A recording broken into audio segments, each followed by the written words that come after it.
makapangyarihan na gumawa ng langit at lupa. Panginoon, sa hapon ito, kami po ay dumudulog po sa inyo, O God.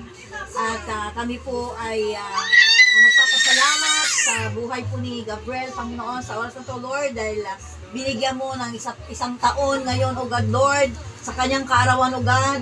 Kaya maraming pong salamat. Dalangin po namin sa kanyang kaarawan ngayon ay ang kalusugan, kalakasan physically, ilayo mo siya sa sakit, at bigyan mo ng mahabang buhay, Panginoon God, Lord, si Gabriel.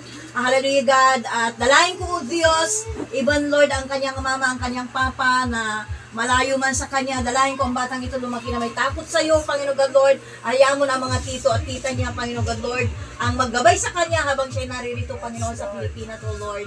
Salamat po, Ama, ng marami, O Diyos. At dalangin ko, O Diyos, na ang bawat isa po sa amin ngayon ay hayaan mo na makisaya po kami sa karawan po ni Gabriel, Panginoon, ang kapayapaan, kagalakan na nanggagaling sa iyo, ang ipagkaloob mo sa bawat isa po sa amin sa oras na ito, Lord.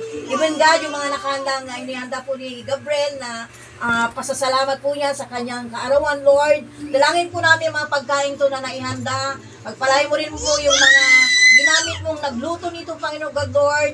At dalangin po namin, O Lord, na linisin mo ang mga pagkain to, magsilbing kalakasan ng pangangatawan ng bawat isa, Panginoon God, Lord. Kaya mo, Lord, na-enjoy po namin, O God, Lord, ang kaarawan po ni Gabriel, Panginoon, sa araw na ito, O Diyos. Even God, yung kayong mga magulang, ingatan mo sila doon sa Dubai, Panginoon, silang mag-asawa. Hayaan mo na makigalak sila maski malayo po.